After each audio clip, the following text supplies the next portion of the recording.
Um, I lived there for a summer, and I was at the Jesus Fest, and I sang as backup singer for Andrew Smith for Jesus Fest, was it called? But I don't know if you were there at that event.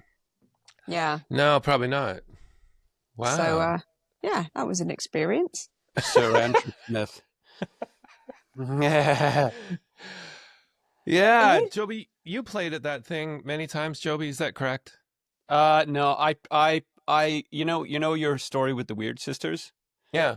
I had that story, like, I can't play lead guitar worth of shit.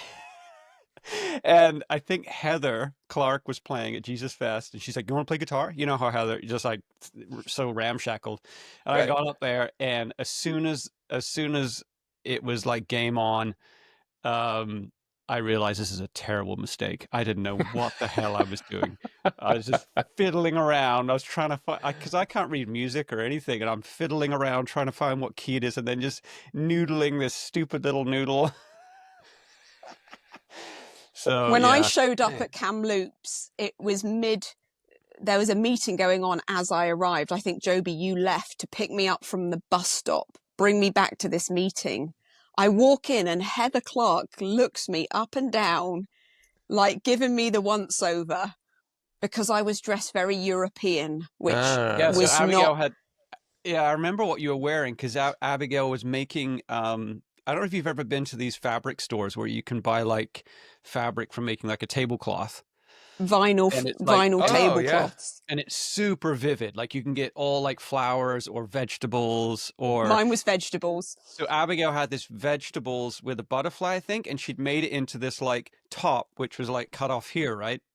A bodice all these flowers made out of vinyl tablecloth. Yeah, so super shiny and super revealing, and Heather just like looked at her like she was like naked. And I got those transfer tattoos, and I had them exploding over my chest. Oh yeah, like butterflies, right? Yeah, butterflies coming up from my chest with a vinyl tablecloth bodice on, and Heather was not having any of that. Welcome to the bosom of life. Do you know what she said? Well, I guess you just dress differently in Europe.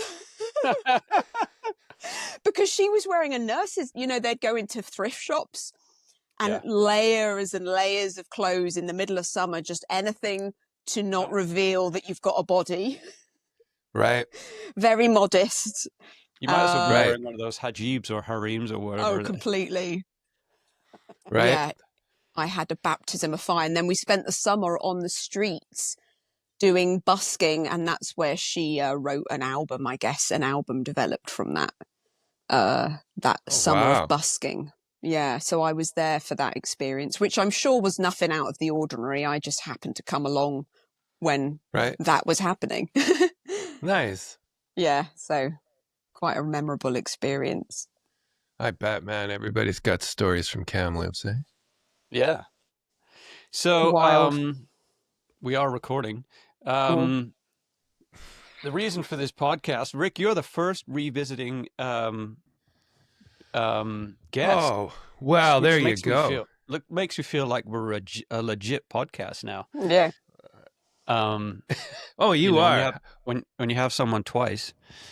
So Rick reached out to me because when Abigail and I were talking a couple of podcasts ago about, was it art? I can't remember. We were talking about a lot of stuff like we normally do. Creativity.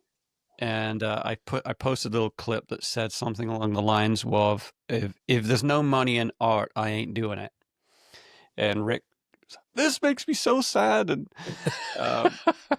And so we said, let's have a rumble, a royal rumble. No, I mean, I empathize with the sentiment. I understand where it comes from. Obviously, we all know money's important. Like we all need it and we have to have it. That's a given.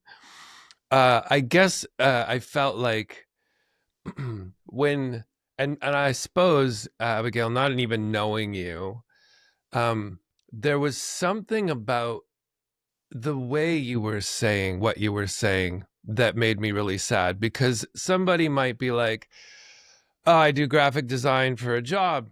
and that's always been what I do for work. And now I'm not making enough money, so I don't do graphic design.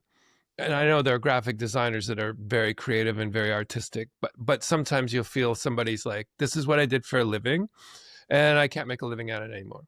Mm. But then with you, there was something that just sounded deeper, which was art wasn't that for you at some point. Was how I was interpreting it. That you were like, yeah, I can't make a living anymore. I don't make any living money yet, so I'm not doing it because it doesn't produce this. It was kind of like the value of your investment in art was like monetary. Mm. And if I couldn't make that, then it's not worth my time. And I was like, yeah, but I'm hearing an artist who I feel like art has done a whole lot more for you than make money. I feel like it's like for somebody like myself, I feel like art it's an emotional regulator. It's how I process life. It's how I share my story, those bad days and good days. And it's how I connect with other people who are also going through stuff like that. And so I was thinking, as I was listening to you, just all of that sort of experience for an artist. And I was like, oh, I hate the thought that you would have denied yourself that, or that you would have in any way lost that. Not because I have a Mm. stake in your financial Mm. life or anything else. I I wish you just, did. so do I. So do I. We could be a great success. I sent Rick a bunch of your art actually, Abigail, because Oh, I'm you I'm did? I'm Okay. I'm probably your biggest fan. I'm like, look at this That's one. one of them Oh, animal. look at this one. And And that made me even more sad because you're friggin' amazing. Oh, And thank I you.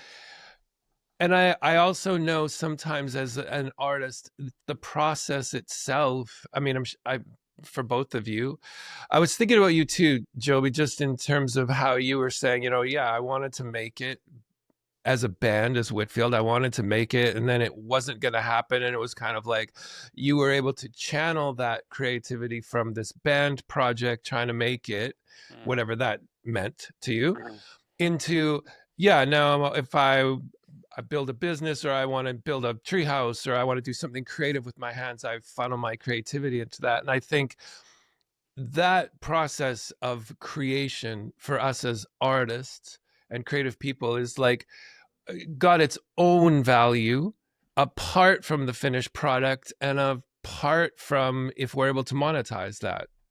Would you agree? yeah, I mean, I think my own story, like as you're talking about this and this subject, it touches on some like open nerves for me.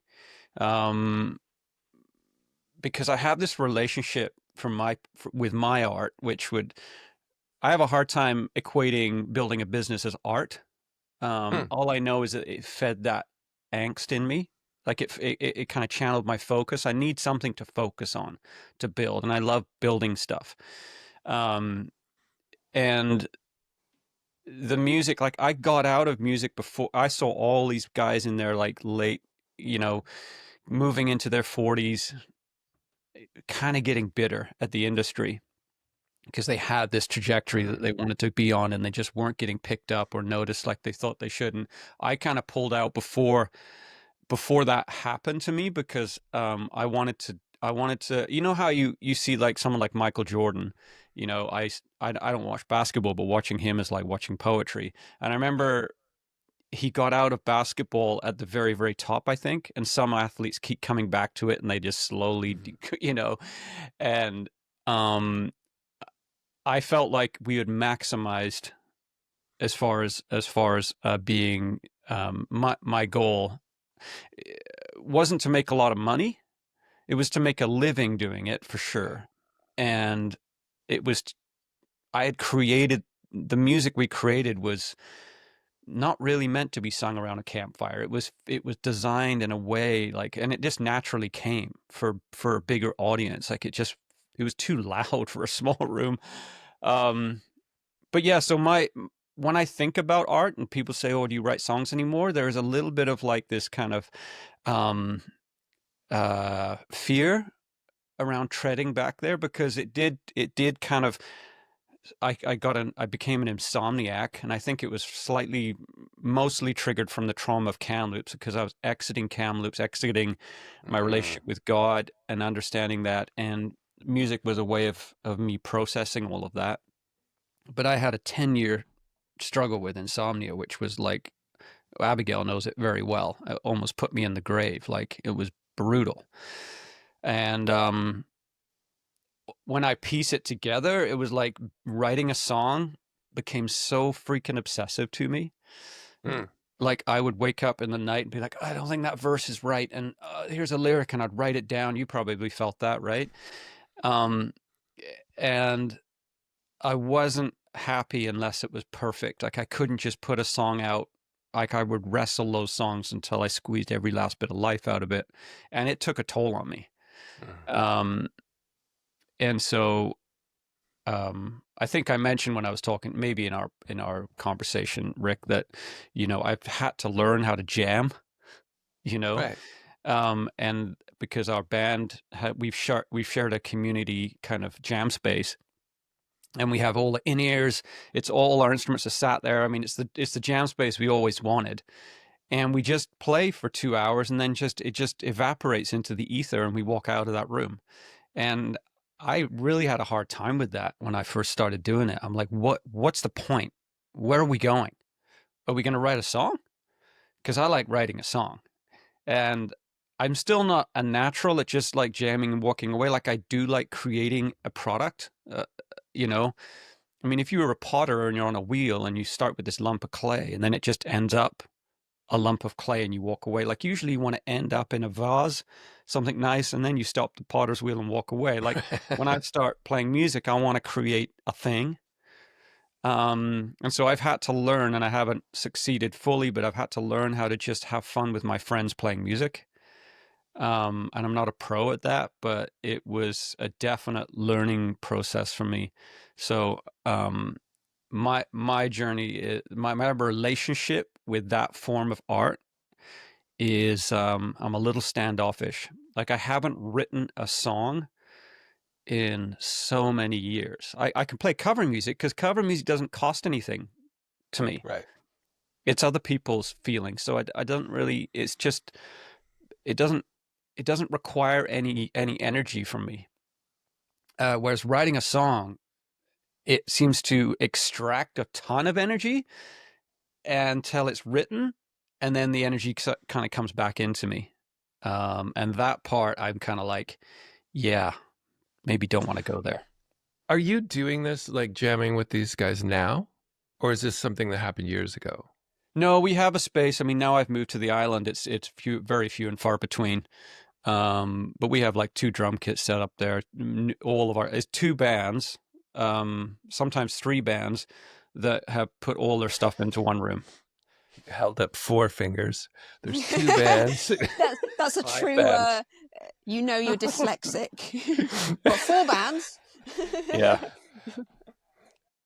Yeah. One band. I think, Right?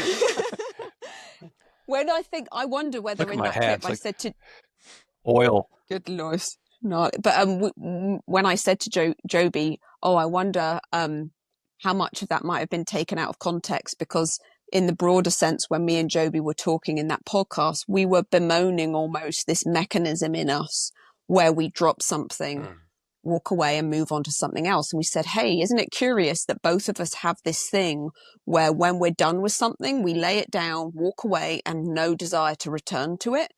And on reflection, I've thought, that reminds me a lot of when a new band comes out with their debut album and everyone goes nuts for it. And then their follow-up albums change and the audience and the publics and the critics complain because it didn't sound like the first album. And they will often say, well, we're artists, we want to progress, and it might not necessarily be what you like. And that happens over and over, where these creative types don't stay in a fixed spot. We move all over the map. Our GPS is constantly. So for me, when it came to charcoal art, once I had felt like I'd mastered it by my own standard, I thought, I think I figured out realism for myself. The desire to repeatedly churn that out became soulless to me because Ah, I was doing something very repetitive to please the masses. You know, like people, oh, we love your buffalo, keep doing the buffalo. And after doing right. like 10 buffalo, I end up thinking, I'm feeling like I'm on a conveyor belt of creativity. And so that's the same when I did pottery. I figured out how to throw on the wheel. And then after making 20 bowls, I thought, well, I don't need to Done make that. any more bowls. I've done. And I'm not Right. the best, but I'm satisfied that I've conquered that part of pottery. And what happened, and we did discuss this during the podcast, is that I then, after giving art 5 years of my time and under pressure to also have to put money on the table, looked at it as, well, it's incredibly time consuming. It does pay for itself. I feel like I've done everything that I want to do when it comes to realism. There's no other subject that I want to draw. And now I'm just repeating myself.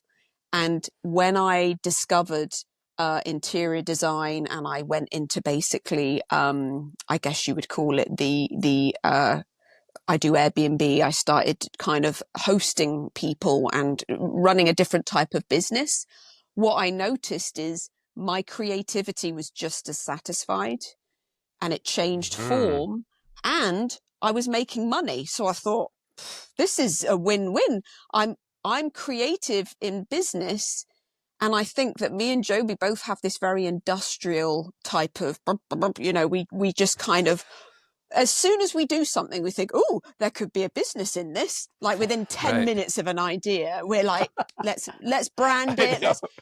And I think there's what we were talking about since that podcast is how many families we grew up with who had a lot of children, who were both the man and the woman were creative types. They were constantly broke and still to this day are very Right. broke. And I was reminding Joby of this family where they had 6 kids, no money, both artists. The house is just art central. The kids are doing it. The parents are doing it. They're scraping around for money. And one day they'd scraped enough money together to get a washing machine. And the dad goes out to buy a washing machine and comes back with a grandfather clock instead, because he saw the grandfather clock and was like, this is beautiful. And they painted it and did it up. And we went to visit them and we were like, wow, that's But an they're incredible washing their clothes down at the river. Yeah. And the wife was like, yeah, but we still don't have a washing machine. And they were just hopeless and not industrial. And we were surrounded by families, big families, lots of kids, masses of creativity. Still to this day, they're the starving artists. They're the bohemians, Right. you know? And my mum, who's very, very artistic, was reading this book called The Bohemians, which is about in the 19th century in Paris, out of the Latin Quarter. These artists and poets emerged and called themselves the Bohemians, and they literally starved to death for art. And they were so loyal to art form that they would be starving artists. And that's where that phrase came from. And we grew up around that energy, and art was put at the highest, you know, that was revered, and probably spirituality and art were right up there hand in hand. And I look back on that and I think I've got too much industrialism in me. I don't know what other word to use. I'm an industrious person. And after a certain period of time, I just kind of think I've got to put money on the table and this isn't cutting it. However, I still do gardening. I still create this shed. I've made it into a creative space and whatever. But once I'm done with, like, I've got no desire to do charcoal art ever again. And I don't know why that is, but other than what on earth would I draw? I don't know what else to draw. If I sit down with my kids and they're like, why don't you draw with us, Mum? I've got, yeah, we're fine. Isn't And that I'll crazy? scribble around. Just no desire whatsoever. But it's been channeled. That energy is just clicked into, for me, landscaping, gardening. I'm crazy about plants. I love designing spaces. I've just renovated a property, and I've done that like 8 times now, where I've gone in, you know, interior design type stuff, but also business. I get a huge creative satisfaction from that. But I think me and Joby were reflecting on this strange mechanism in us, and maybe it's dysfunctional, where we just go dunk, lights go out on one project. And that is not typical of artists that I've known, even our own mum, who has to create, who has to paint for her own mental health. I don't feel that way. Not at all. I haven't drawn anything for probably 8 years, and I don't miss it, not for a second. So try and unpack that and figure out what's fucked up about that. Because I don't know, I don't understand it, but I think me and him both have that. Because you are Dr. Rick Leaf right there in the bottom Right, corner.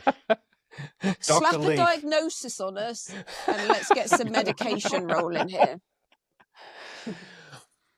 No, I mean, it sounds like your creativity, it's alive, right? So it's constantly evolving and changing. And I guess I feel that in both of your stories. If it was music and charcoal art, now it's like creating different things, but I feel like you're saying it's still providing that release for that creative spark inside of you.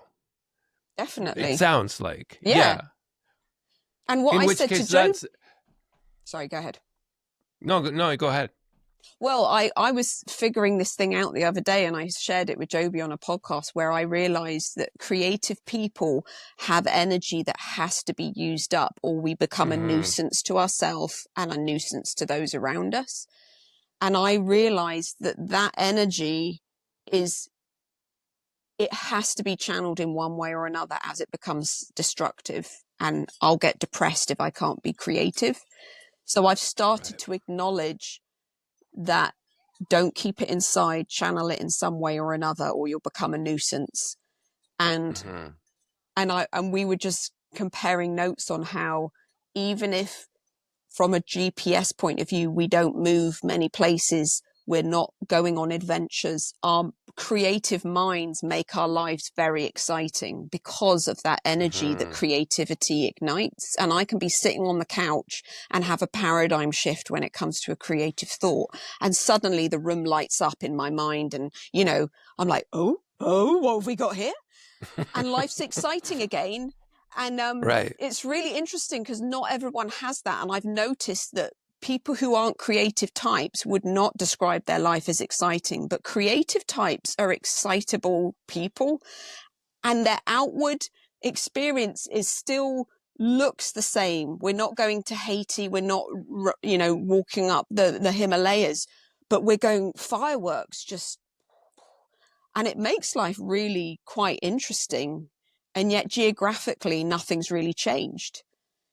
And I find that really interesting, that creative types will speak of the excitement that creativity gives them and how much more interesting it does make life. So the value of it, I believe, is massive. Anyway, that's my bit. Go ahead. That's really cool. I mean, would that resonate with you? Yeah, totally. You know what? When you were talking, a few years ago, okay, I have two thoughts. I'm going to try to see if I can remember both of them. But a few years ago, we had a house party, and people stayed.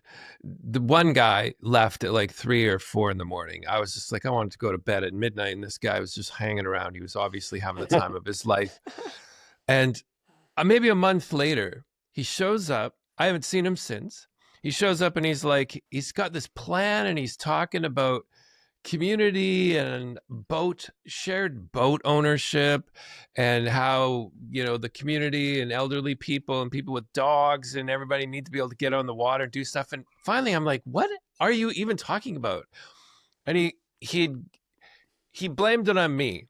He said, every time I come to your house, and because the house is filled with creative people and artists, and he's like, every time I come here, you guys are telling stories about all these crazy things that you're managing to do and build, and you don't have the money for it, or you don't have the whatever, but you still find a way to do it anyway. And so he was like, we live here on the ocean, we should be able to enjoy it, and most people can't. And so he works on the water for a job, and so he was like, we need this type of a boat, this long, it needs to be blah, blah, blah. It's, so that we could get out as a group of neighbors, have this shared boat and be able to drop it in the water. And kind of one of those putt-putt boats, you know, just about being around and maybe getting to a couple islands. And so I thought this was absolutely amazing that he was so inspired and had kind of furred my enthusiasm, like you just described. Every time you come around, there's like a new idea. Of course, that's what I'm talking about. And even if I haven't gone anywhere, I'm super excited about that. And so we start looking, and nobody's got money. And so we start looking for, can we get a free boat? Is how it started. And sure enough, in the city of Victoria, some elderly dude dies. Somebody's inherits his home and all of the crap that's in the yard, and there happens to be this boat. And one of Phil's criteria was that it needed to be a fiberglass or a metal boat, because we don't have time to get into a wood boat and all of the maintenance that's going to happen. But this was a wood boat. And one of the guys that was one of the neighbors that was involved, he loved boats. He also worked in that industry. He was retired, and he loved this idea of the wooden boat. So we take this boat for free, tell the lady why we're going to get it. So she donates it to the cause. We bring it up here, and the guy that wanted it to restore it, he ends up basically hijacking the whole project. And it became his boat, and I never did get to go out on the water in it once. But I love the idea. It was not the first time that I've had somebody in this world who's not part of an artistic or a creative swirl spend time with me or my friends, the people who are in my life, and just be completely inspired. Like you said, it's not about going to the other side of the world. It's just like, well, in his case, he's like, I have a dream, but he would have probably said, you know, we need to have like 10 grand so we can go drop it on a boat. And it's like, what if you were inspired by a bunch of people who are making something out of nothing for their life, which is what you're both saying. You're doing interior design, you're building stuff. We're creating something out of nothing. And that's inspiring to the people who are around us. That's exciting. It's really engaging and empowering. And it's a great story to be part of. So I think it's really cool to hear that creative fire inside of you has just found different paths and avenues for personal expression. That's what I'm hearing. And it's really interesting that you say that. Oh, sorry. No, you go ahead, Abby. Well, I think that people who don't live this type of life don't necessarily realize how much mud we throw at the wall and it doesn't work. And they'll try one thing and go, oh, it didn't work. Forget it. It doesn't work for me. I'm like, dude, do you realize how many ideas between me and Joby will just go off on one? Right. Like, yeah.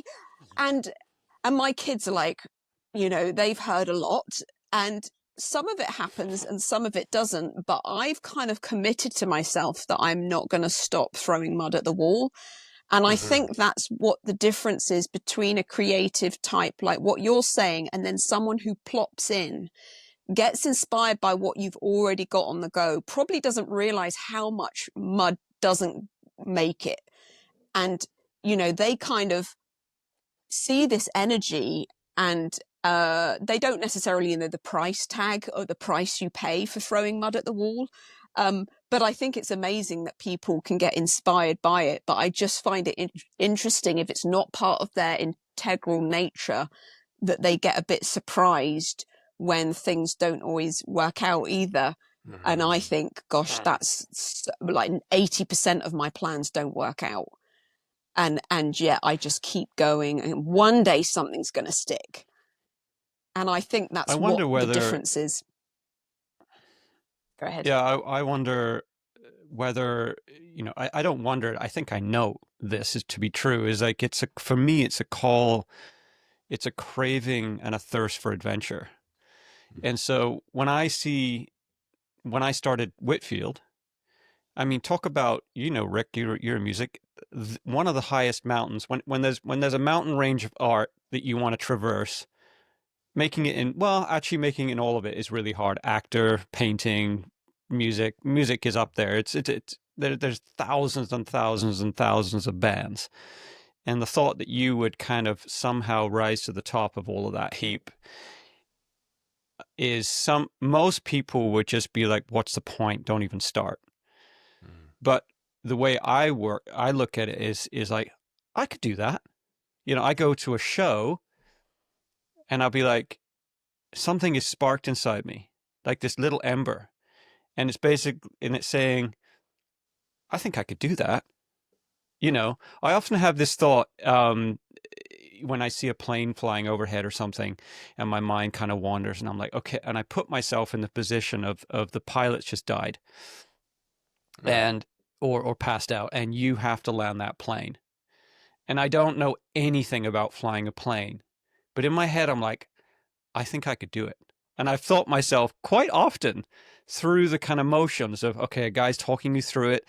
I see a plane land on. I was in Canada Place the other day, and the float planes were taking off and landing. And I was picturing myself like the pilot had passed out, and I have to get that plane onto the water. And I think some people would be in that situation, and well, maybe they wouldn't even have that thought. I've never had that thought once in my life. Like, I'm not doing it. I can't do it. There's no way. Don't pick me. Whereas I feel like I'm the one that, like, I'll give it a go. I hear podcasts for years, and I'm like, I could do that. Running a business, it's the same thing. I had no credentials, didn't even graduate high school. But it's this, for me anyway, it's this like craving for adventure and a challenge of making something that everyone, like, that's why I really love fixing up old, forgotten about vehicles. Whether it's a boat or a trailer or a, Camper. I mean, we've got this lawnmower tractor outside right now that most people would have thrown on the junk heap, and I've restored it to working. And I came in, Gabe gave up on it, my youngest son. He's like, Dad, we should just sell it. And like, because he has no understanding of what things cost. Just buy a new one. I'm like, yeah, can't do that. And I got the thing running, and I came inside, and I felt like such incredible satisfaction. Almost like, when you do some art or you write a song and there's that, like, something releases inside you. Like, I'm the nicest it's like, for me, when I go to I'm nice to be around, because it's like something let go. And I'm like, I'm not fighting anymore. It's like, I felt the payoff. And I came in, I'm like, it felt so good. I turned the key and it fired up. All that work of trying to fix the engine back together. So yeah, it's this impossible mountain to climb that calls to me. I wonder whether creative types have an unreasonable lack of fear. Because what you're saying, when I speak to people who don't have this element that we're talking about, they will always be like, I don't know, man, there's a lot of fear there. And I'm not saying that I don't have fear, but I think I have a deficit of fear that other people seem to have a lot more of, where I'll go, yeah, I reckon I could figure that one out and wing it. And is that, and that's what you're talking about. Is like, it's the Indiana Jones quote, we'll figure it out. There's no plan. We're just going to figure it out once he gets into the situation. And what I notice is that people are really caught up, especially Canadians. Well, coming in as an immigrant, I've been here so long that it does feel like my country, but I do notice that there's a lot of fear in people just generally. And maybe there is in England and I haven't been there so long, or maybe it's just humanity that I'm noticing, is people will always go, yeah, I don't know if I want to. And when we just go, let's just give it a go. I don't know whether that's an element of the creative makeup is a great reduction in fear that propels you forward to just say, what the hell, I'll give it a go and see what happens. And lack of caution. What would you say? I remember, I think so. I feel like when it comes to rejection, I think failure and rejection as an artist, my perspective on it is very different from the people you just described. Because failure is an opportunity to learn. It's not like you're stupid or you're an idiot or you're untalented. you're figuring stuff out, and you have to try certain things to find out how not to do it, is my perspective. I remember I ran into a politician years ago. We were having this conversation about creativity, and he said, "Oh, Rick, like in the political spectrum," he said, "the problem with creative and innovative thinking is that if you try something, and it doesn't even have to be a failure, if you just said to your electorate, this is what, we're going to do, and you don't end up exactly there, maybe you end up somewhere over here, so it wasn't a complete failure, it was just very different." He's like, people perceive that as incompetence, and if you are deemed incompetent, you won't get reelected. And so he said, what people will do, politicians will do, is vote for something that's safe, that can't possibly go wrong. Even if it's the wrong thing, even if it's an outdated idea, they will still support that because they know that the outcome will be ensured and they won't be deemed incompetent. And I was like, as he described that, I was like, as a creative person, I'm like, this is the stupidest shit I've ever heard. It also explained so much about what we see in this world, why people keep doing the same old, even when it's not producing what they want, or it's taking this toll on their mental health and their physical health.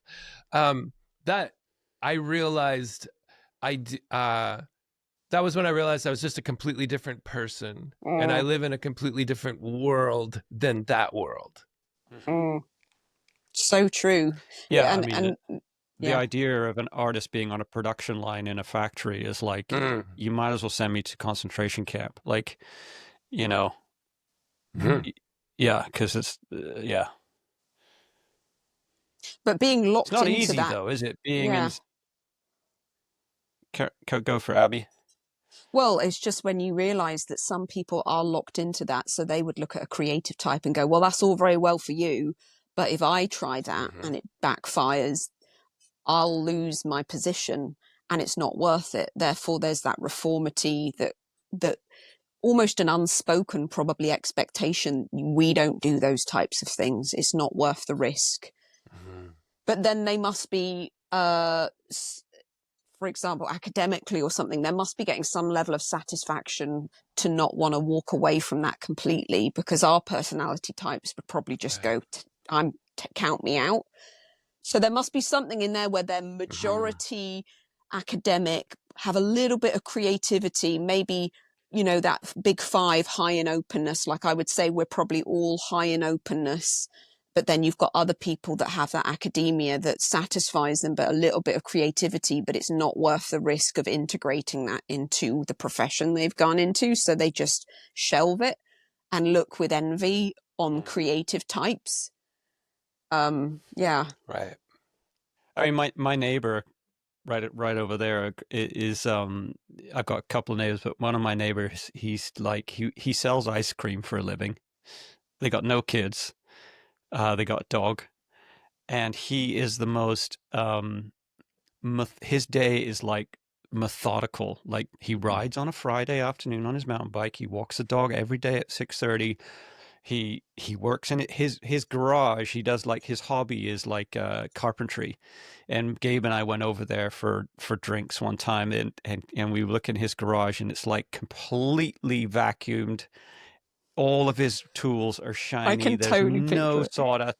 And Gabe's like, we have this saying that Abigail and I grew up with this family. It's called Gooaggy, which is, it's like a family word that only the Mallets really understand. It's like this family we grew up with, the Gollings, as when something was really like, when you get like a jewelry box and it closes and it makes that little clunk at the end, or something. There's a has that term little, for that now. It's called you ASMR. close an Apple laptop and it goes clunk, and we call it Gooaggy in our family.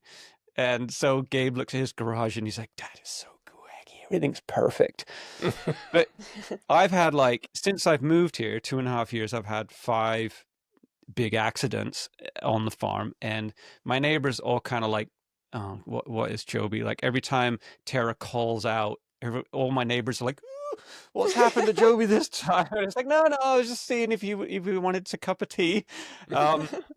But he came over to my place the other day and just to kind of check in on me. He's like, "How's it going?" Because I've done a big reno on the house, and he goes, "Oh man," he goes, "I just wish I could, like, you just go and grab a chainsaw and start cutting things, or you just start building. Like, I wish I was more like that." Like we were talking about mountain biking, how he takes all the safe routes and I'll take the slightly more risky routes. And he's like, "I know those ones are not going to throw me off my bike. I know those ones are going to be consistently, I'm going to arrive at the bottom with no broken limbs." And so, yeah, he looks at my life and he has this like slight envy as far as the way that I just go. Like I'll get my whole life is a story of having 30 to 40% of the information I need to go on the voyage, and I'm good. And I'll say, "Oh, that's enough for me." Whereas he would need 100% of the answers. Like when he buys a house, he goes through all of the, you know, most of the decisions I've made in my life are like, got like 20% information. I'm like, I'm going. Let's throw the ropes off. Go out into the sea. Yeah, but did you check the engine? No, I think that's all right though.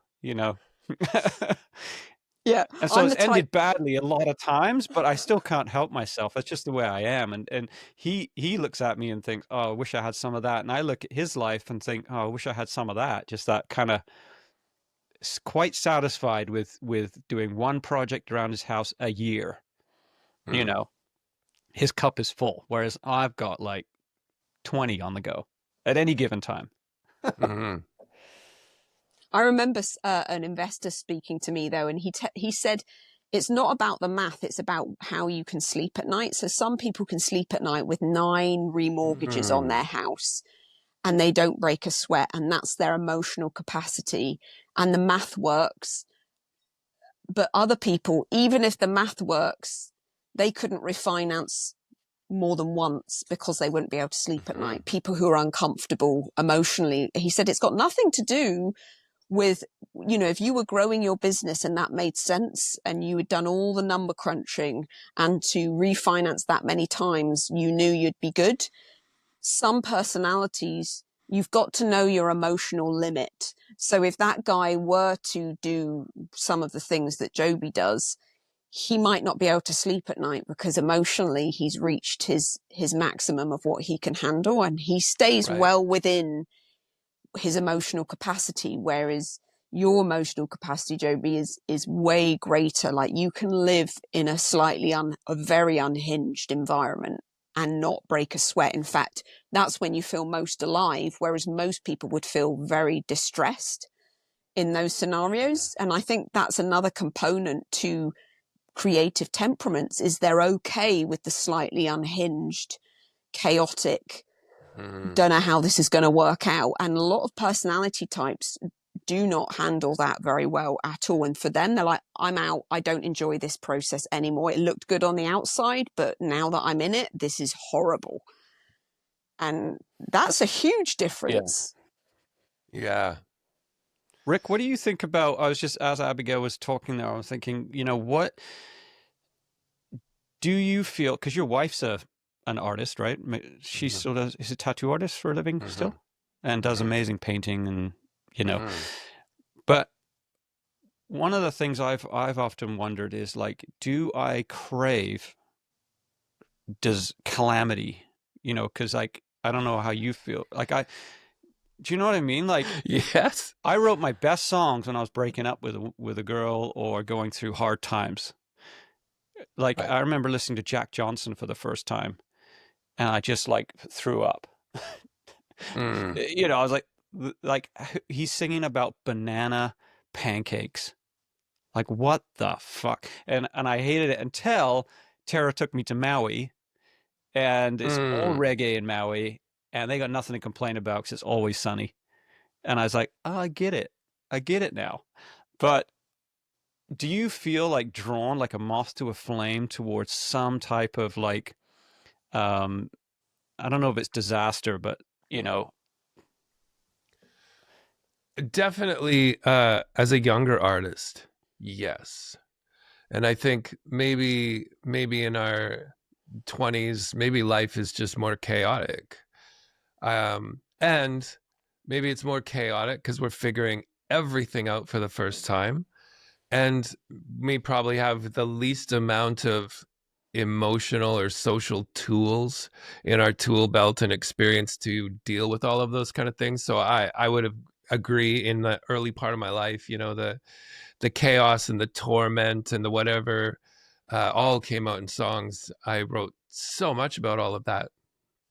Me. Yeah, yeah, totally. And then, I was thinking way back in the kind of earlier part of this conversation, Abigail was talking about just the drawing and how you lost, like you felt like I've done all of this. I've written, or I've like drawn everything I want to draw in this realism, and it doesn't do anything for me. As you were saying that, I was like, I remember getting here to Victoria, and when I first moved here, and I was going to start all over again, establishing myself as a touring musician in this hometown where nobody knew me. And I was very clever in how I set up my first gig. So I packed the place out and everybody had a great time. And then the second gig, it's kind of like that. You're trying to figure out how soon is too soon, how long is too long, that people will forget. And so anyways, my next show, I think 3 or 4 people came and like one person was listening. And I remember I had that moment in that night doing my 2 sets, and I was singing and playing on autopilot, but in my head I was just daydreaming. It's like I went to my other place and I was just like, what am I doing this for? Like, how did I get here to this actual room in front of this microphone? What brought me here? And this is all while I'm playing and performing. And I was like, I used to do this because I love connecting with the audience, which I'm clearly not doing. There's nobody hardly here, and the few people that aren't connecting with me at all, they're on their phone or they're talking or whatever. And then I'm like, and I also did it because that's how I supported my family. And I'm making virtually nothing here tonight. So I'm not connecting with the audience and I'm not making a living. Why am I here?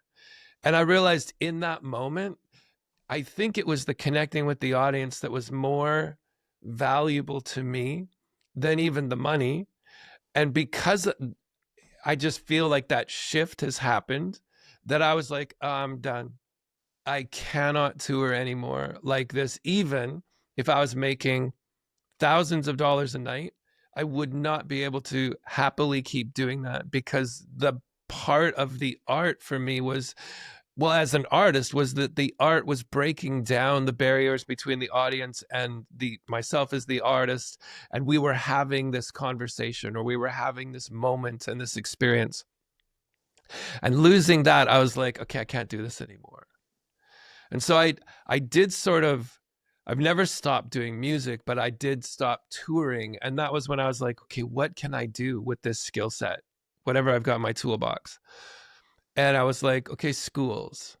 I could go to schools, and I've never wanted to work with children. I've never been interested in writing kids' music, or I hate almost all kids' music. I think it's banal. It's like worship music. It's terrible.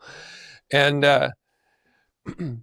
but I found myself in a situation where I was able to connect with those kids, with those students, and I was able to take my art and say, you know what, Joby, like you just said, in the chaos and everything of your life, you were writing all these songs. Well, who's going through more chaos than a middle school kid? Middle school's horrific. I don't know who designed that idea of putting those 3 years of kids together in a building. It's awful. And I'm like, hey, here's a language. Here's a creative outlet to help you deal with all of the trauma and the bullying and the questions and the sexuality and everything else that's going on in your life.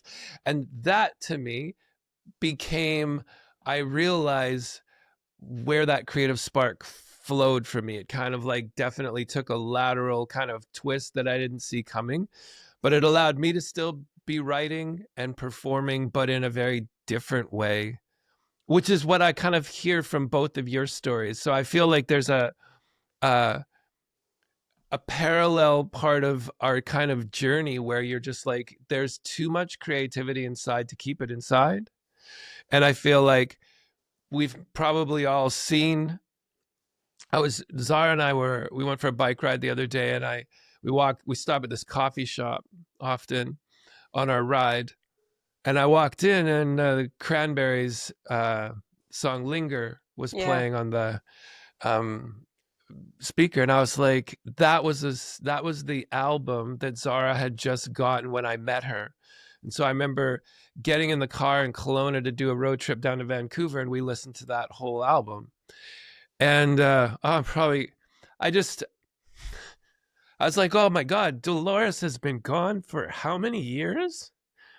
And Sinead's gone, and Prince is gone, and Michael Jackson's gone, Tom Petty's gone. And all of a sudden I started thinking, holy shit, like, is this what happens when you get old? All of a sudden you realize your peers, and then we're just sitting there going, then I got in the vehicle and Linkin Park comes on. And I'm like, oh my God, Chester Bennington's gone. And then I start thinking of Chris Cornell, and I'm just like, I start thinking, I mean, there's lots of reasons that these different artists are gone.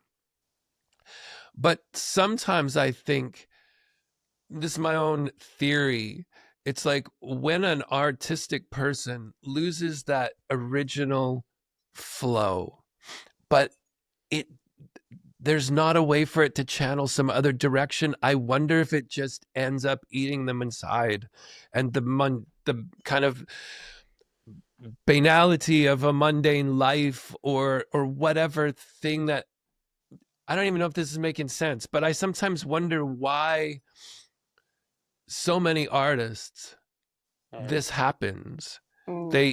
Something tragic happens, and I'm like, you were a brilliant friggin' artist, and I don't know whether the art has a energy that gives you life if you use it and you tap into it, and if it steals your life if you deny it or it gets away from it. I don't know if there's a dark side to losing that, but I don't know. It just really struck me that I'm like, I'm getting old enough, and all of a sudden I'm like, it's artists who had an impact on me, and realizing, holy shit, they're not here. Yeah. I think you've put it in a way more eloquent way than me and Joby.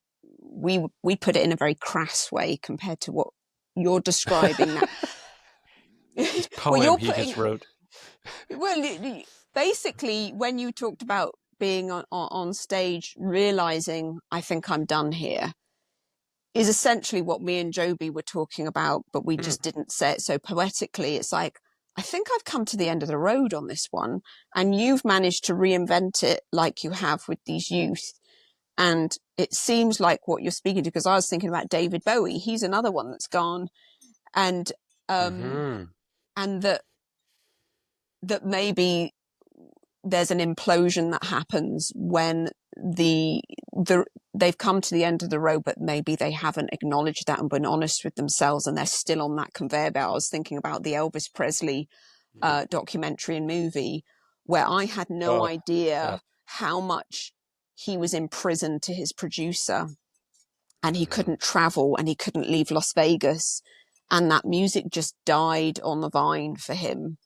And it was revived with one of his performances, but basically it was a very horrible end to his life of being completely entrapped, and not having the freedom, I suppose, for him to express, because I think he did, as with most artists, want to go in different directions, and it wasn't popular. He got corralled back in. Tragic story. And we're lucky enough that we have been honest enough to go, I think I'm done here. And the more famous people get locked in, and that's unacceptable. They just can't come off that track. And it must be creatively a nightmare. Yeah. Oh man, it's heavy thinking about, I was just thinking about Sinead O'Connor, and oh man, it's heavy. Well, there was a guy, I think his name was Bill O'Flanagan, and he wrote a song about U2 back when they did the Octung Baby album, and probably Zooropa, and he traveled with them. I think he was their friend, and he traveled with them, had complete access for a year or two. And I don't know if you ever read that book. I don't know if it's At the End of the World. I don't know what it's called. He was just such a great writer. And of course, at the time, I was a huge YouTube fan. So it's like, I care about what they're thinking and saying and the songs that they're writing and all of that. Um, but he gets to this night where he's in Dublin, and Sinead had been asked to sing that song In the Name of the Father on that movie. And so he goes across the city, he walks up, he's describing walking through Dublin, and he gets to this little studio, and he described how Sinead was in this studio. This woman comes in, and there's like maybe 4 or 5 men, and it's her studio. And so it was their environment. So he talks about how she set up this little doll on a music stand in front of her, and she lit a bunch of candles, and he was like, she was really freaking out all of these superstitious Irish men, but he was appreciating how she was creating it to be a safe space for herself to go where she needed to go musically to do that vocal performance. So he hangs out there till 2, 3 in the morning, well, till she finishes the song, and then he's walking her back to her house or whatever. And it's that conversation where she's like, I hate this music industry. I'm not doing it anymore. I'm not performing. I'm getting out of my record deal, or maybe she was. And he said, okay, fine, don't do that. But he was like, Sinead, music is a gift that's been given to you, and don't deny yourself the enjoyment of this gift. And he's like, write your songs, keep singing and writing, even if it's just for yourself, and sing them into a tape and put them in a shoebox and put it under your bed. Like, who cares what you do with it? You don't have to give your creativity to the industry. That's a completely different thing. But he was like, don't deny yourself the joy and beauty of this gift that you've got. Like, and I really loved how he separated the two things. I remember doing a songwriting, oh, it was like the Vineyard wanted a songwriting workshop so they could churn out some more amazing nursery rhymes. Joby, that's amazing. Yes. Yes, nursery rhymes. And I remember, so they wanted to say it's like 3 chords, verse, chorus, bridge, out, whatever. They wanted this formula. And when it got to me, I was just like, there's no rules. There are no rules for writing a song. If you want to write a 20-minute song that has 16 verses and 20 choruses, like, you can do that. You're allowed to do that. If you want your song to play on the radio, if you want your song to, have that kind of mainstream industry success or acceptance, well, yeah, there's tons of rules. And you have to know them, and you have to follow all of them. Listen to the radio. Nobody deviates from the rules. But I'm like, those are 2 completely different things. Write whatever song you want. Like, and I think every time I hear something like Bohemian Rhapsody, or I hear Stairway to Heaven, where Jimmy Page intentionally starts speeding up when the band kicks in, it didn't get away from them. It was intentional to say, I did that Whipple music or whatever. He grew up in the studio playing that really rigid, on the beat, to the click or whatever. And he's just like, this is my band, and if I want to speed up, I'm gonna. So there's rules like those. I don't think any of those songs would get played right now, honestly. The Bohemian Rhapsody 9-minute songs, the Meatloaf 8-minute song, like. We were listening to Meatloaf the other day. It happened to come on the radio, and it's like I was working on something, and someone was there, and he's like, "Oh, I love this song, it's Meatloaf." And then, like 10 minutes later, I'm like, "Is this a different song?" No, man, it's still the same song.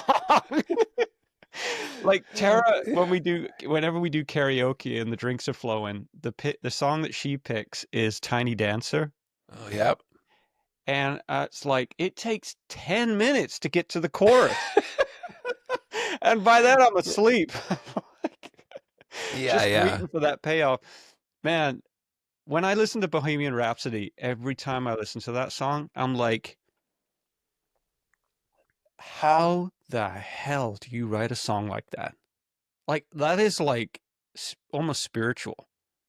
I'm like, how do you do that? I mean, Right. it's like Right. otherworldly. It really is. As a songwriter, it's absolutely baffling. And some of the Led Zeppelin and, I mean, Pink Floyd, all of it. I mean, man, do I miss music. Like, it feels like a bit of a tangent here, but it feels like I don't listen to a lot of radio, given, but storytelling has kind of come out of music. And I mean, our attention spans are so short, but those songs are freaking timeless. Like my youngest daughter, sorry, is now into that music, and she's only like 14 years old, and she's Right. feeling the soul years and years later, right? That like it's still, no Taylor Swift song is going to do that. Yeah. But I don't know where Abigail went. Jeez. Her technology. I mean, I'll just ask if she's... Hang in there, people. Hang in there. Because the viewers and the listeners, they want to know. They want to know. Yeah, totally. She's got a great point of view. Yeah, I love it. Yeah. I think, she had said something that really, I don't know, talking about tangents, because I can't remember what I was going to say about something she had mentioned, but I think it was probably shortly after you would have first seen me playing at TACF. It was maybe a year after that or something. So I guess we're like mid to late 90s. And I remember it was maybe around 2000 probably. And I was like, gonna do my first album, and I needed to go on tour, and Tribe of One wasn't touring anymore because everybody needed jobs because we had just not made enough money for all of that time. So I didn't have a band. And so I remember I called Andrew and I said, I'm going to put a tour together for Southern Ontario. I'm like, would you like to come and, be the guitar player, and we'll split the songwriting stuff or whatever. And he's like, no, I don't want to do that. He's like, I read an interview in the Globe and Mail, or a piece in the Globe and Mail the guy had just done after the Grammys, and it was the entertainment writer, and he said, I'm supposed to be writing about the Grammys that happened last night, but I don't want to do that. He said, 2 days ago or 3 days ago, I got invited to a house concert in New York, and I just went there, and it was literally just like the artist was sitting on a chair with their guitar. They were telling stories about what inspired them to write the song. People were able to ask them questions. It was super interactive. Oh, it was incredible. It was an amazing night. Everybody loved it. There was only like 30 or 40 people there. It was amazing. And Andrew said, that's what I want to do. I want to do house concert. I want to do this big band stuff anymore. And of course, that's, TACF, that era was just like all about the bigger conferences, the better, and do them every night. And so we did. I said, okay, let's just do it, you and me. I started saying to all these people, yeah, Andrew Smith and I just want to come and do like a house concert. And they're like, what? Yeah, like a house concert, just with our guitars, just totally acoustic, no PA, no lights, no nothing, just somebody's home. And they're like, you want to play in somebody's home? Like, nobody was doing it. That's a step backwards, man. Right? And man, it was the greatest thing ever. Like, talk about set up a tour, like fly to Toronto, play Friday, Saturday, Sunday. If I could fill up the next week and get the next weekend. So I had 10 days and I played every night, and I made $500 to $750 a night or whatever. And they're putting us up and feeding us. I'm coming home with like $7,500 on a week and a half tour. All I had to pay for was, a car rental and my plane ticket. And I was able to do that for years. And then everybody started doing house concerts. Yeah. It became the thing. And we were pulling in somewhere the other day, and I said to my partner, I'm like, I wonder if I was to do anything right now, I would probably go back to that. And I'm thinking about everybody with, we're caught up in social media. You're caught up. It's like, I feel like if the selling feature was like, drop your phone at the front door come in. It's like a voice, an instrument, and an experience. And we're not documenting anything. I feel like there would be a section of society that would be like, I would be all over that. That would be like time travel back to 2000 when people weren't in front of me with their phones filming, something that none of us are going to watch because we're not watching it in the moment. Why are we going to watch it out of the moment? Yeah. I'm just wondering. So it'll be interesting to see whether somebody does that, whether I end up doing that. I don't know. But you hear big artists sometimes, they'll come into town and they'll do one of these surprise shows at a really small venue, right? Or they'll just show up. Listening to Joe Rogan has given me an appreciation for comics and how that's an art form, and comedians will do that all the time. Like Dave Chappelle will just show up at some no name just to work his stuff, right? And what I like about comedy is it's I guess they do it in stadiums, but it's really its best in a small venue because it is, I think that, I've said this quite a few times. I think I might have said it to you. Like, to me, art is half done when there's not an audience's appreciation. Like it's half complete. And you can look at that and say, oh, you're only doing it for adulation and for spotlight. And yeah, some people are doing it for that, but I think some of that dissatisfaction that comes, like if I was on a desert island, and there was a guitar there, would I write songs knowing that no one would ever hear them? I might noodle on the guitar just to kind of soothe myself, but I don't think I would actually finish a song.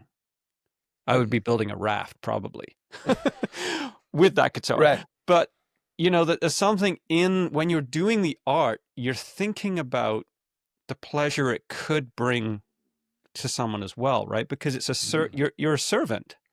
Like artists are servants, really. Like you're like the court jester. You're trying to arouse some type of emotion. And so that goes into your painting, into your pottery, into your songwriting, I think. And to deny that that's a thing, I don't think is correct. I mean, I think sometimes for Abby and I, some of the reason you stop doing it is because you're like, well, I like if I write this song and it just gets lost in the ether, like what that guy told Sinead O'Connor, I wonder if she actually did that. Sometimes I think a true artist would.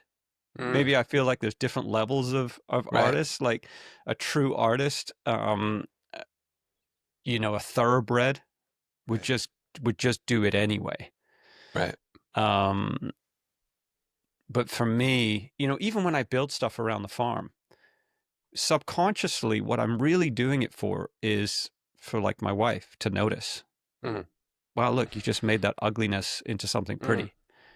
Like that to me is worth all of the pain and hitting my thumb with a hammer and all the struggle.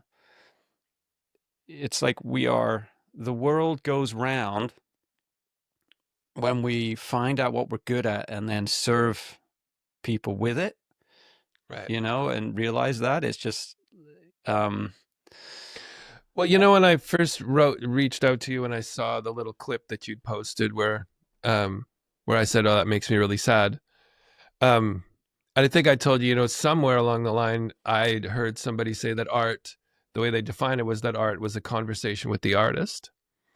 And I think, okay, let's assume there's some artists that are still touring in their later stages of their life, maybe because they need money. But I think, guys like Elton John and the Stones and U2 and Coldplay or Oasis comes out of wherever, after all of these years, you can't say that they're all broke and they need to move. These are multimillionaires who could take the rest of their life off and just like float on a boat somewhere if they wanted. I think it's that what you're describing, part of the joy, part of the completion of who we are as an artist is to have a conversation with the audience through our music. And so it's like for somebody like I think that's why Elton keeps going. I think that's why guys like James Cameron and Spielberg and Scorsese are still making movies. Those guys have made enough money. They could bugger off and never do another thing in their life. But when you are having a conversation, when you have something to say, and there's people out there, you're looking for places and people to have that conversation with. And I think that's why. I remember my son years ago. There was a teachers' strike here in BC, right when he was starting maybe grade 11 or 12, and so all of my contracts in schools got postponed until school was going to come back on. And I said, hey, I have all this gear that I've bought up north. I was going to get it on this trip. Why don't you and me just jump in a car? We'll go on a road trip and we'll go up and we'll buy it and I'll just bring it back and that'll be what we'll do because I'm not working and he's not in school. So we did that. And while we were up in this city, I'm like, well, I should probably stop in at all these different schools. Oh, there she is. Don't know what happened there, guys. It's taking me this long to read. Am I upside down or? You're sideways. Yeah. Yeah, you are. There we go. Oh, look there. It's the full. Carry on. Okay. Telling a story, he's going up north to pick up some gear in a city. Yeah, the schools at all were on strike. And so I'm like, oh, I should stop in, see all of the principals, just touch base to make sure that I still have the contract when everybody goes back to school and when that might be and whatever. So I did that. And then I leave the school and I'm driving by this middle school that I've never been to. Don't know who this principal is. And I park on the side of the road and I got my son in the passenger seat. And I'm like, I should go in there. I should talk to him, but I don't want to. I'm like, everything about sales, about selling myself, I just wasn't in the mood. But I'm like, what the hell? I've driven up here 14 hours. Like, so I make myself get out of the car and start walking up, hoping that the door will be locked and nobody will be there. And before I even get to the door, he's probably sitting in there, this principal by himself, sees somebody walk up to the door. So he like meets me at the door, opens up the door. Hey, what can I help you? So now I'm not in the mode. I'm not ready. I haven't emotionally prepared myself. I don't have my opening. I haven't thought of what I'm just like, oh, hey, I don't live here. And I'm like, what did you just say? Yeah, my name's Rick. I do like music. And I'm like, oh my God, you sound like an idiot. Like, so I'm having the bed. Yeah, totally. You are absolutely. And he's like, oh, come on in, sit down. So I'm like, so he's like, what do you do? So I describe it. And he's like, this would be great. I just hired a new teacher to do this film class, but she's right out of university. If I could bring you in at the beginning of the year for a week, and it would probably really help her. And so booked. And I booked those guys for, I think, 10 years in a row every year. So that little stroll up to the front door was probably like a $40,000 stroll over the years. And it could easily have been the rejection like you normally get. And I thought, as an artist, that was something that Abigail was talking about earlier, where I was just like, it made me think about what drives us and keeps us going as creative people. A lot of people are creative. A lot of people have something that they'd love to share or do. There's something about, probably, I feel like you guys share this, where it's like, there's a degree of disappointment and rejection that goes along with living like this, that a lot of people are just like, I would never accept that as part of the mix of my life. You have to be willing to try and fail and figure it out and try again and fail again and then figure it out a little bit better. You keep putting yourself out there. I was thinking about the amount of festivals that if I've applied to 100 festivals, have I gotten into 5? Like, it's that kind of percentage. So it's like, I think there's some people that are just like, I would love to do it. I'd love to have the adventure of a lifetime if I didn't have to risk anything. If I had all the security and all of the stability, yeah, I'd love to like have a wild adventure of a lifetime. And it's like, that's not how it works. There's the risk and reward go together. And So I just think it's really cool. Probably we've found these different aspects and avenues of using our talents and gifts and ability to keep adding to our lives, but also generating income, and it's all mixed together. But I think the willingness to try something without the safety net is probably key. It's the key to unlocking any of it. Yeah. Yeah, it's the adventure. Right. Abby, when we lost you there, we were talking about how these big artists, like Elton John and all these, Rolling Stones, U2 are still doing it, even though they don't need the money. And it's this probably... And the population don't want them to do it anymore. But yeah, I think we're all ready for you Well, to... they're still packing out arenas. Yeah, I guess well, so. I wish U2 would just stop writing new music and just do what Rolling Stones do and just play the hits. Like the new music, in my opinion. Yeah, now you're just embarrassing yourself. Because after a while, when you're in your ivory tower, what are you going to write about? Like you try to imagine what it's like to have no money and be poor. But, sometimes even when I listen to, it's like you've left the stratosphere. You're not relevant anymore to the common man. We were talking last time saying when they get... So sing the old songs. When they get super rich, they start talking about world peace because there's nowhere else for them to go and they can't relate to the engine light going on your car. It's well, we should all just love each other more. That seems to be where they all go, some sort of world peace song. Yeah. Or a Coldplay, you can talk about rainbows and... Yeah. Okay, I was thinking about those guys. We've all know about the Coldplay kiss cam and the CEO caught with the HR manager.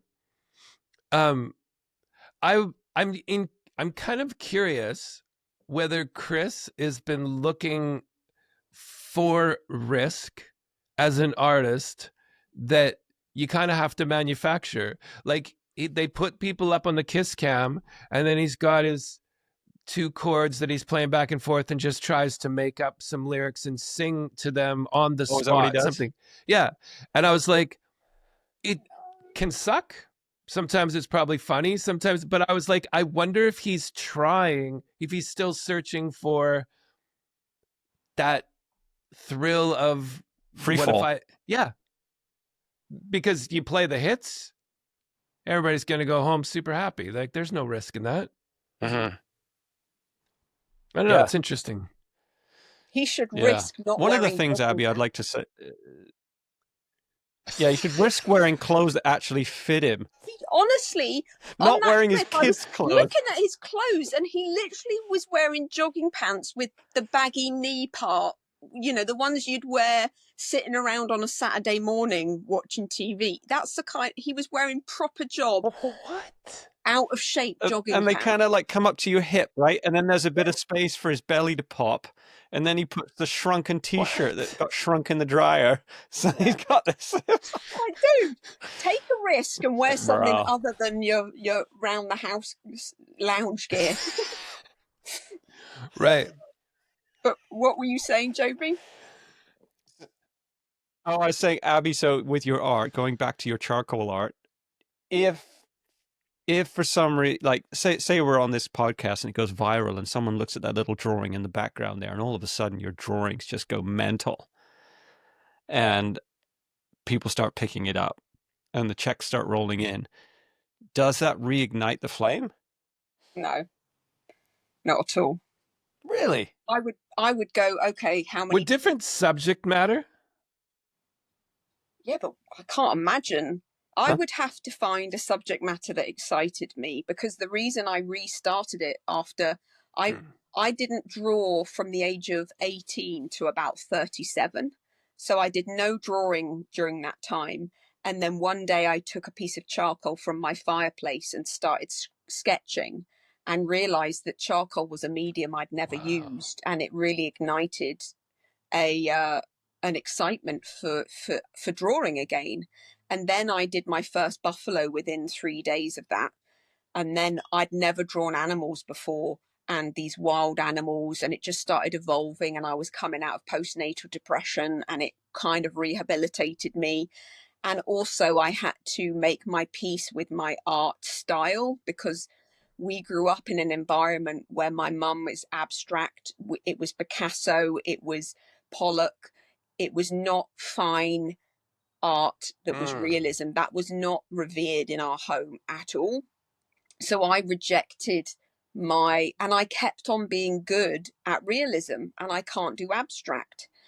And so I think that within the kind of atmosphere of the home that I lived in, there wasn't really much appreciation for realism. And I actually felt quite embarrassed about the fact that I could do it because it wasn't abstract. And then when I discovered a form that I'm like, yeah, I could put my name on that. I could be kind of proud of it. It's not too realistic that it's, I put everything, I did a contemporary twist.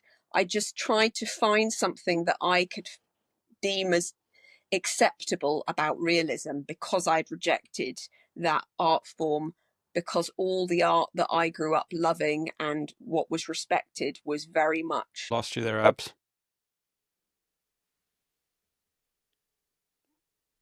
Bugger.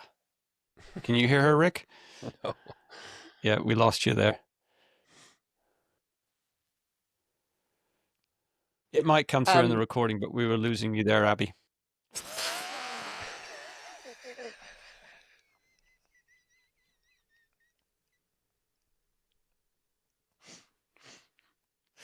Oh my God.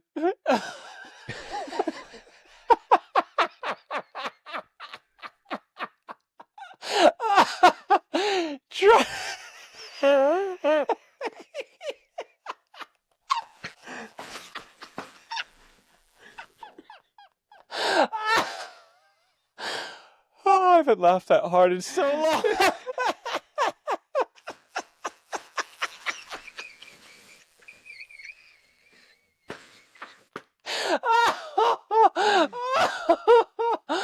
Oh my God.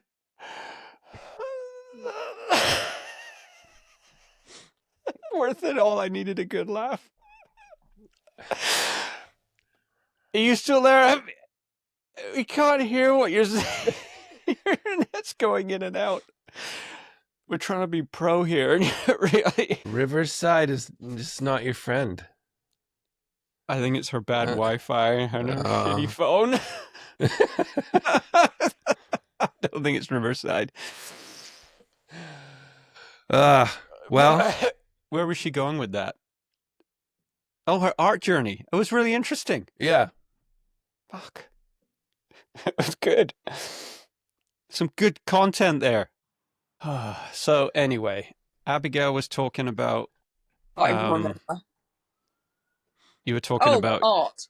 So you need a different medium to be inspired. So if we were throwing piles of cash at you, you wouldn't do your art still, which I think is total bollocks. I think you would definitely do it. You think I would? You say you need a new medium because you're a true artist. If you insist. I gotta feel the energy from a new art, then I'll do it. Well, here's $500,000. No. Well, fine, I'd do it for a bit. How about you paint with engine oil? Old engine oil. Then you're in. Were you guys' house, like when you grew up, was your environment growing up anything like who you are as adults right now? Like, did you learn this growing up? Our oxygen was creativity. I would say mum and dad. Dad was an architect and an artist. Mum was an artist.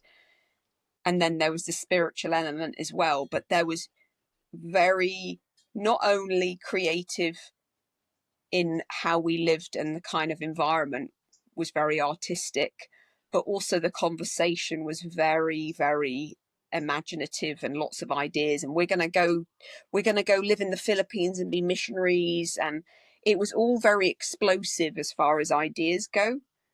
And so I would say that's the oxygen. And the people we were around were like the traveling type. So pretty avant-garde people. And then they would connect to big families with lots of kids who were artists as well. Everyone was penniless, absolutely broke, and but endlessly creative.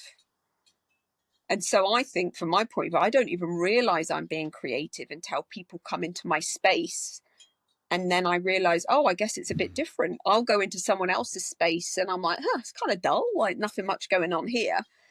And don't realize, oh, that's how most people live. That's the majority of people do not live in creative spaces. So my kids called my house the Weasley house. I don't know if you watch Harry Potter at all, but the Weasleys are the kind of the poorest family in the Harry Potter series, and it's all just bizarre, just full of weird I love things. their house. Yeah, they love houses like the Weasley house. Because I've always had this dream, Abby, like, and I was reminded of it again.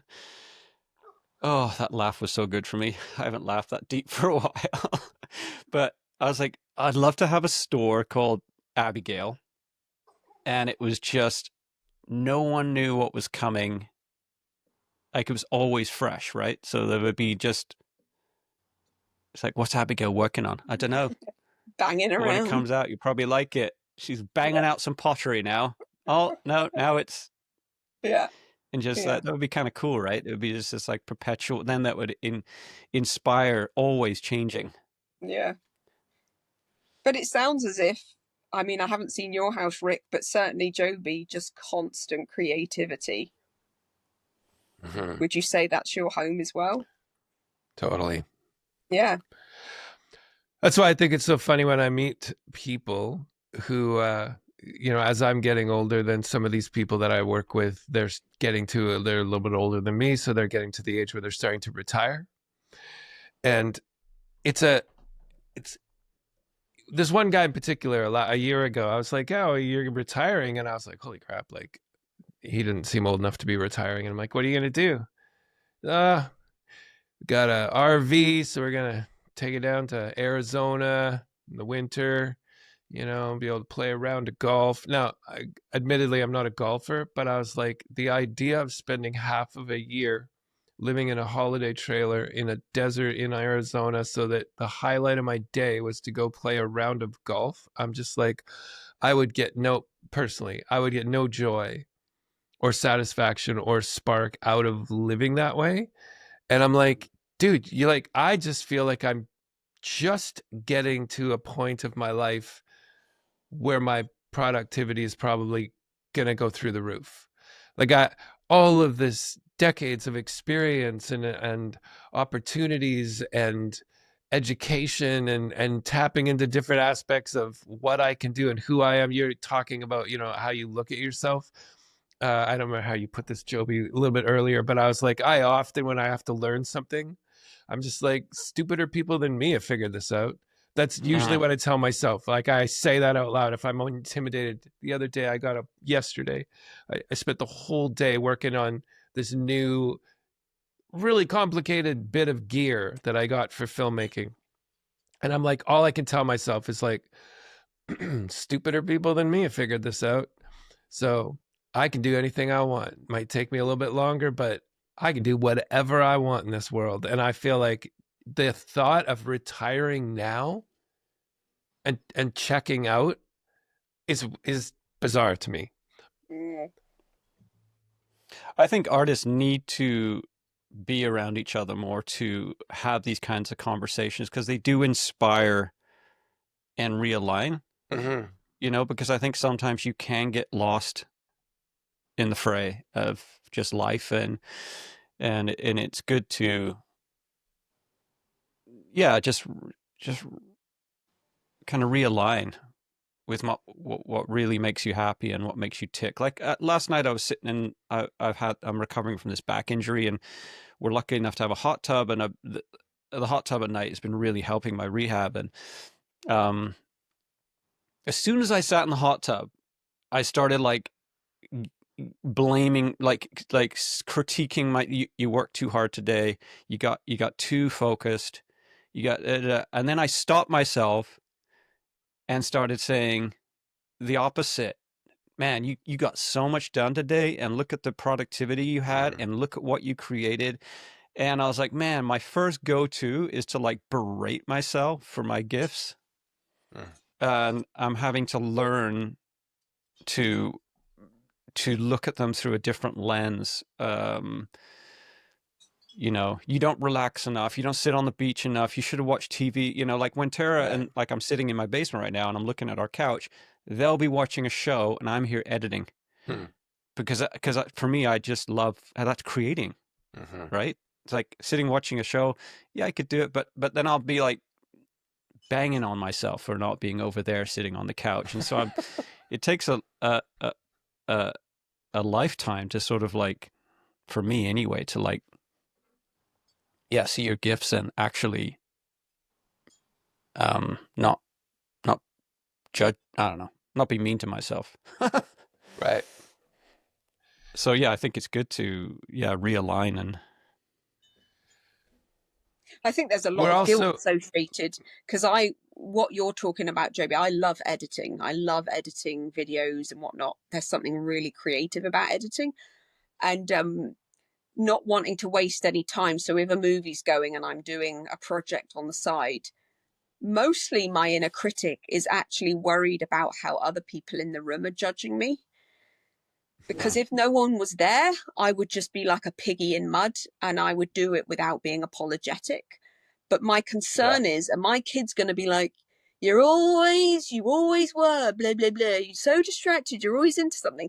And I've got their voice that they don't actually say, but it's in my head that I'm receiving judgment silently, therefore feeling guilty for what I'm doing. When if they weren't around, I would just do it and enjoy it. But it's the presence of other responsibilities that make me feel guilty. You know, even now I'm enjoying recording this, but I've got kids home from school and I'm thinking, oh, should I take them to the beach? What should I do with them? I feel guilty because I've left, the all of should this have. stuff. They're not standing here going, Mummy, can we do something? I'm doing right. that to me. And if I didn't have that inner dialogue, I would enjoy everything so much more because it's so much guilt driven stuff. And I think with creative people, because you are like a piggy in mud when you discover a new little truffle that you want to go hunting for, you kind of go into something really intensely. And there's a little bit of judgment that people do throw your way. They're like, oh, here we go again, off on something else. Oh yeah, my friends But roll their eyes. yeah, but when What's you he own into it, I now? think what was really refreshing, I've got a bit sick of him now, but Russell Brand, when I used to watch him, used to say, I'm a super intense guy. I get really into stuff and I can't even watch a soccer match without analysing it from a spiritual perspective. And my friends will tell me, why can't you just watch the game? And he goes, because I can't, because I'm me and I'm an intense kind of guy and I love dismantling things. And when I heard him say that, I was like, oh my God, he's just owning it. He's just owning who he is. And I felt that it gave me permission to just be able to say to people, I'm pretty intense. I'm a pretty intense individual. Take it or leave it.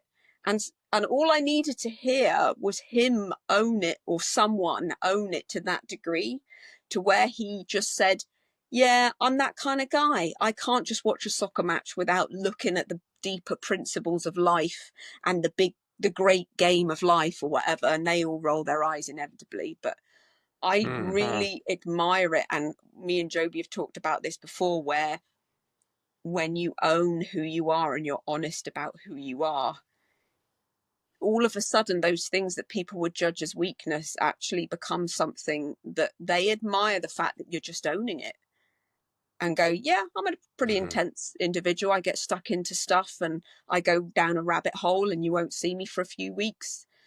And that's the kind of guy I am. And it's just like, I like that. That's really refreshing. And I think age, what you're talking about, where you're getting to that age where I don't know if you're finding this, but being honest about who you are and go, yeah, you go off to Arizona and play your golf. That is not me. I am not that kind of person. And you start to really acknowledge who you are and who you're not. And I do think there's something that other people find comforting in it as well, because you're not pretending to play along. Well, if you look at the fabric of society, right? Like when you look at the fabric of all the people you know and you pass by every day, it's like, oh yeah, there's Joe. He's the guy that goes golfing every Wednesday. and it makes you feel. And then you have, oh, there's Peter. He's the guy that he's always riding his bike around the seawall, and he's always got his spandex on, and he's into fitness. And it gives you this sense of like safety. For me, anyway, when I think about my friend, oh, that's the guy that goes fishing is priority over mountain bike riding or whatever. And yeah, it kind of makes you, yeah, that's that guy that does that thing. That's that woman that does that thing. That's that person that does that thing. And all together, they make a really good melting pot. But I think the challenge is being the person that does that thing, living inside that body. Can you be happy doing that thing without trying to be the other guy doing the other thing? And that's what I feel like, this constant tearing through my life and slowly trying to get out of that, of like, should be doing something different, you know? 'Cause like my older kids, sometimes it comes out in humor. They'll talk about dad, and it's like, they'll say something like, "That's just you, dad." And it warms my heart in a way, because I'm like, oh yeah, they fondly, yeah, you're the guy that just like goes off, oh, what you doing, a podcast? Oh my God. But there's a smile inside them, right? They're not rolling their eyes thinking, don't do that. It's like that makes me feel safe, because you're doing the thing that you've always done. It's like this cadence to your life, and that actually, even though I roll my eyes and make fun of it and all of that, it's like you're reliable. You're reliably chaotic, or reliably chasing after some new dream. And when you stop doing that, in actual fact, I don't like it when you stop doing it. I think I like it when you keep doing it, even though it sort of bugs me, but it's there's a faithfulness to it that makes me feel kind of rested. Oh, I don't know where that came from. That's good. I don't remember where I got it from, but it was a few years ago. It became kind of this mantra where it was like, no one cares. No one cares. Yeah. Like at first it sounds really depressing, like, oh my God, nobody cares what I do. If I write a song, nobody cares. Oh, if I make this video, nobody cares. But then you realize, oh my God, nobody cares. So do whatever you want. Edit your video while the movie's playing beside you, because no one cares. Like like you say, nobody's judging you except you. You're sitting there with this thing in your head. But that was when I was really helpful for me. I was just like, oh yeah, I'll wear whatever I want because nobody cares. Yeah. I'm going to play whatever I want because nobody cares. I'm going to sing at the top of my lungs when I'm making supper because nobody cares. Like, this is just for me, and it's super liberating. Well, Chris Williams says it. There's kind of a barrier you have. Go ahead, Abby. Well, Chris Williams says nobody's thinking about you. That's his way of putting it, and I think that that's similar. Is that you think people are thinking about you? No, they're thinking about themselves. We're all just thinking about ourselves, and that's similar in that you're not caught. People aren't caught up with thinking about you and what you're into. They'll make one comment and move on. You are the center of your own story always, and they're the center of their story, and they're really not giving you much airtime in their head at all. Right. Yeah. Actually, that's funny. Sorry, just like when I was talking about that guy who wants to go down to Arizona and play golf every day, that's awesome for him. I think I was just realizing, like, holy crap, like I really connected with this guy in this work environment, but that's what's going to drive him and get him excited. I was just like, holy, we are so different. It was just amazing to me that my hell would be somebody's heaven, you know? Yeah. I remember when I first started music, I was going through this, pulled into this glam rocky type of way of dressing, you know, women's pants and furry jackets, and it was really uncomfortable. And I think people looked at it and thought, oh, that's Joby expressing himself. That's so cool. He's got, but inside, it was not easy, because I thought that everyone was looking at me, but I felt this call. It was that same thing of like jumping off a precipice again. This is not comfortable, but I want to walk through it, because I don't want to go and take all those clothes back and go back to my old way. It was this like call to danger. And I felt, I remember the feeling of like, there's something in here I need to learn about just pushing through this, trying not to give a shit what people think.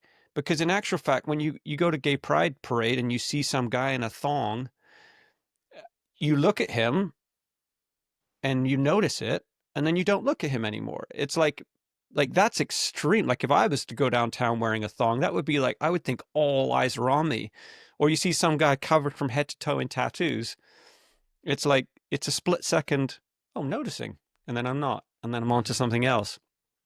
But yeah, I felt this like shedding of like, even shopping in the women's section in a store, because I would wear women's pants because I like the way they fit, and I felt so uncomfortable, but I would do it. I'd be like, I could see everyone just like, what's he doing in here? Is he in the wrong department? And they weren't thinking that at all. They were just probably just had a glance. Oh, there's a dude in the women's section. I'm going to go find my clothes now. But in me, there was just, all of this stuff was going on, and but I was willing to go through that to kind of shed that, I guess. And then I started to embrace it. And yeah. Well, Awesome. Yeah. Very should cool. we wrap it, guys? We went on for Yeah. an hour and 45 minutes. Without the glitches. Oh my God. Right. Yeah, the glitches. That's about 20 minutes of glitches. I know. Thanks, you It's guys. It lovely was to fun. meet you. Yeah, same. Yeah. Really good. Hopefully our worlds collide in person one day. Yeah. Exactly. I mean, Rick and I are only 3 hours apart, for goodness sakes. We'll figure it out. We'll figure it out. Sweet. Great to talk to you All guys. right. Yeah. Love you all. You too. Take care. Have a All good right. day. Bye. Bye.